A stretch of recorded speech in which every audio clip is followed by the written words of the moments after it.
I am very much thankful to our Honorable Principal Kakade ma'am and our colleagues that they have given me an opportunity to deliver motivational speech to this SSC youth. Myself Dattatreya Ahir, I am the retired principal of Government IT. Basically, I am an electrical engineer. I have been worked as an electrical engineer at Koyna Hydroelectric Project for 2 years, 1 year at Chandrapur Thermal Power Project. Then after I joined the Government Technical College and worked as a lecturer for 13 years. Parallelly, I appeared to the exams of the Institution of Engineers and get the degree of AMRE, means Associated Member of the Institution of Engineers. And on that basis, I faced to MPSC and get selected as a principal and worked as a principal to various government ITIs in Maharashtra for 22 years and retired in August 2019. And since last 5 years, I am delivering motivational speeches to Indian youth. So today I am speaking on self-reliance, means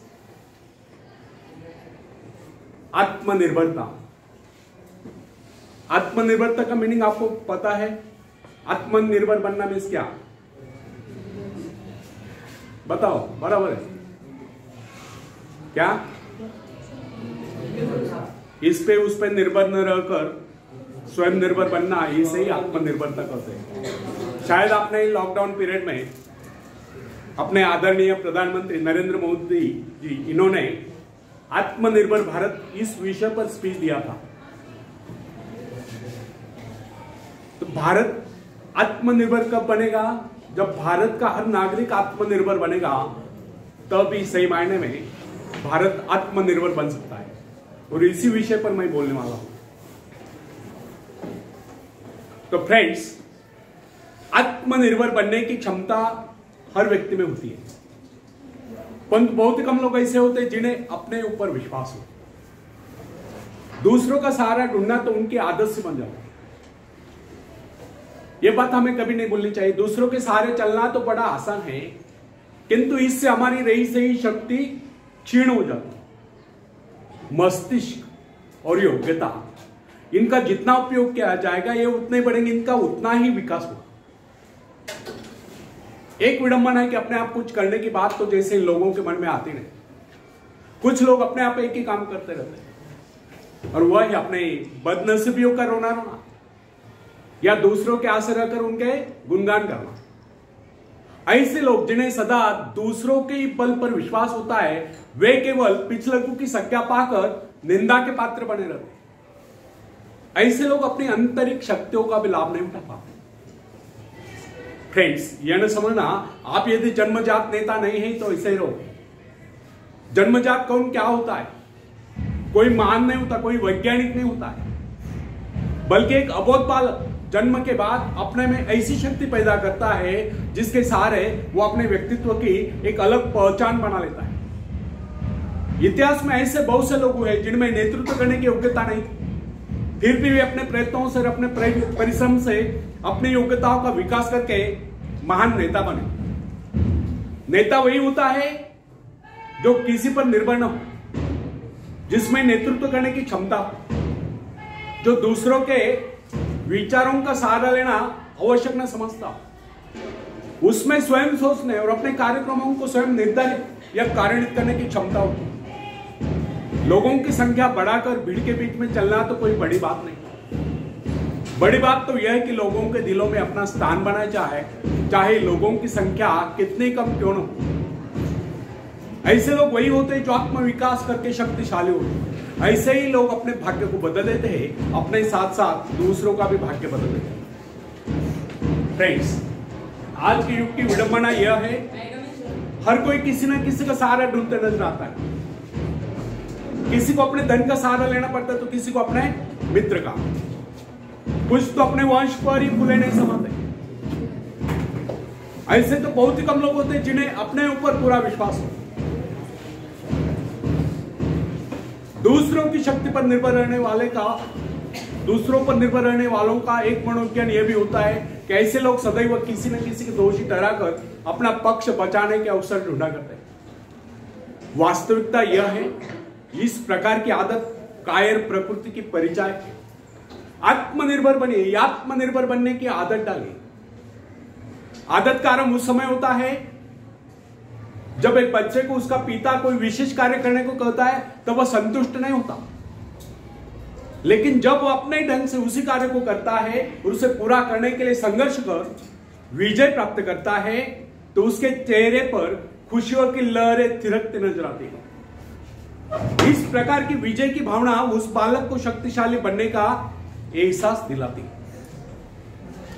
friends, school की शिक्षा या college की शिक्षा केवल व्यक्ति की व्यवहार कुशलता और योग्यताओं की वृद्धि नहीं करती, यह तो व्यक्ति के हाथ में औजार थमा देती है। इस औजार का सही इस्तेमाल करना आदमी को स्वयं ही सीखना पड़ता है। हेनरी वार्ड बीचर अपने समय के एक महान विचारक, अपने बारे में कथा सुनाया करता था। जब मैं बच्चा था तब मुझे किसी तरह से आत्मविश्वास की शिक्षा दी गई। मुझे ब्लैक बोर्ड के पास भेजा जाता था। मुझमें शंका और संदेह होने का रोग था। मेरे टीचर मुझे बार बार कहते, इस पाठ को अवश्य पढ़ लेना। उनके स्वर में काफी क्रोध हुआ करता था। उनका यही कहना था कि हमें केवल प्रश्नों के उत्तर चाहिए। यद्यपि उन शिक्षकों का यह व्यवहार कठोर ही प्रतीत होता था, किंतु इतने सारे बच्चों को सीधी राह पर लाने के लिए उनका यह व्यवहार उचित ही था। और इस व्यवहार का ही नतीजा था कि 1 मास से भी कम समय में, विद इन ए मंथ, मैं उन सभी सवालों के जवाब निकलने लगा जो मुझे सबसे कठिन लगता था। एक दिन मुझे ब्लैक बोर्ड पर एक सवाल हल करने को कहा। जैसे मैंने सवाल कॉल किया, टीचर बड़े कठोर अंदाज में बोले, बिल्कुल गलत। अब मेरे पश्चात उन्होंने किसी दूसरे छात्र को बुलाकर उसी सवाल कॉल करने को कहा। उसने उसी तरीके से सवाल कॉल किया जिस तरीके से मैंने किया था। मेरा उसका जवाब भी एक था। फिर टीचर उसकी पीठ थपथपा कर बोले, शाबाश, तू तो इस सवाल को हल करने में सफल हो गया। अब मुझसे रहा न गया, मैंने तुरंत ही खड़े होकर पूछा, टीचर, यदि इसका और मेरा जवाब एक है, सुलझाने का तरीका एक है, फिर आपने मुझे डांट कर गलत क्यों कहा था? तब टीचर बोले, यह बात तूने पहले क्यों नहीं कही जब मैंने तुझे गलत कहा था? फ्रेंड्स, केवल पाठ को याद करने से कोई मतलब नहीं। हमारे भीतर यह दृढ़ विश्वास होना चाहिए कि जो कुछ हमने याद किया उसे कोई काट नहीं सकता। इसे ही आत्मविश्वास कहते हैं। और जिसमें ही आत्मविश्वास होता है वही तर्क दे सकता है, वही बहस कर सकता है, चर्चा कर सकता है। लेकिन जिसे स्वयं अपने ऊपर ही विश्वास न हो, वह क्या तर्क करेगा? उसके तो अच्छे कार्यों को भी अगर हमने गलत कहा तो उसे यही समझ लेना होगा, हो सकता है वो गलत ही। फ्रेंड्स, मनुष्य को भ्रम होता है कि अकेले काम करने से अच्छा किसी दूसरों की सहायता लेकर काम करना होता है। लेकिन अपने ऊपर विश्वास करके पूरी लगन से अगर कार्य को किया जाए तो उसमें सफल होने की आशा 2 गुनी हो जाती है। हर महत्वाकांक्षा का अर्थ होता है अपनी शक्तियों का परीक्षण करना। लेकिन दूसरों की नकल करने, दूसरों पर निर्भर रहने से व्यक्ति में दुर्बलता ही तो आती है। शक्ति तो हमारे स्वयं के मेहनत करने से आती है। आखाड़े के पास बैठकर हम अपने शरीर को शक्तिशाली नहीं बना सकते, या दूरदर्शन पर एक्सरसाइज प्रोग्राम देखकर हम अपने शरीर को तंदुरुस्त नहीं बना सकते। इसके लिए हमें स्वयं ही व्यायाम करना होगा, स्वयं एक्सरसाइज करनी होगी। फ्रेंड्स, यदि आप जीवन में सफलता चाहते हैं तो इसके लिए आपको स्वयं ही प्रयास करना होगा, स्वयं ही उस रास्ते पर चलना होगा जो आपको उन्नति को ले जाता है। और वो रास्ता है आत्मविश्वास का। अपनी शक्ति को पहचान कर ही आप सफलता प्राप्त कर सकते हैं, या अपनी योग्यताओं को बढ़ाकर ही आप सफलता प्राप्त कर सकते हैं। मगर यदि आप यह सोचते हो कि संसार में कोई दूसरा व्यक्ति काम करे और सफलता हमें प्राप्त हो, तो ऐसे कैसे हो सकता है? जो लोग बच्चों को इस प्रकार जीवन क्षेत्र में उतरना चाहते हैं, वे बिना किसी संघर्ष के, बिना कोई कष्ट उठाए आगे बढ़े, तो वे उनकी राह में कांटे बिछाते हैं। संतान को ऐसा बनाना कि वह किसी भी प्रकार के संघर्ष का सामना करने में अयोग्य हो, तो इसका सीधा अर्थ यह हुआ कि वे लोग अपनी संतान का भविष्य शुरू से बिगाड़ रहे हैं। संतान को सुख और ऐश के झूले में झुलाने वाले मां बाप संतान के सबसे बड़े दुश्मन होते हैं। दूसरों की तो छोड़ो, वे उसे स्वयं को पहुंचाने की जहमत या स्वयं को पहुंचाने के कष्ट भी उठाने नहीं देते।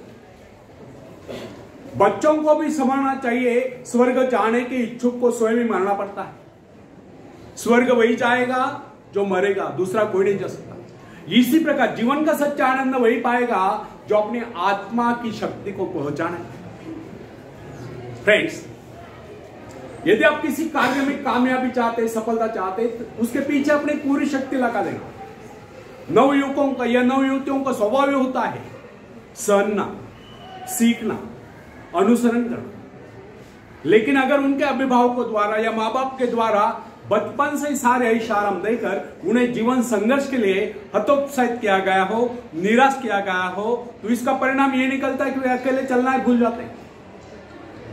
उनकी हालत बैसा के ऊपर चलने वाली हो जाती, फिर तमाम उम्र वे बिना किसी सहारे के चल नहीं पाते। इसलिए फ्रेंड्स, यदि जीवन में कुछ करना चाहते हो, कुछ बनना चाहते हो, तो अपनी सहायता स्वयं करें। किसी की सिफारिश या प्रभाव से आगे बढ़ने के प्रयत्न आपके भविष्य को नष्ट कर देंगे। स्वयं को इस योग्य बनाओ कि आपको किसी दूसरों से सहायता की आवश्यकता ही न हो। अपने भीतर अथाह साहस और विश्वास जगाइए। आनंद तो उसी उन्नति में आता है जो स्वयं के द्वारा प्राप्त हो। दूसरों के भरोसे उनकी सहायता से आगे बढ़कर अपने को अपंग बनाने का क्या उपाय हो सकता है? इससे तो मनुष्य की अपनी सारी शक्तियां दम तोड़ देती है, अपनी बुद्धि कुंद हो जाती है। जो दूसरों की सहायता का मोहताज बना रहता है, जो अपना हाथ तक नहीं ला सकता, वो क्या कर सकता है? वो जीवन भर दूसरों का मोहताज बना रहेगा। ना उनमें आत्मविश्वास आता है, ना वे स्वयं के भरोसे आगे बढ़ पाते हैं। उनका तो भविष्य ही अंधकार में होता है।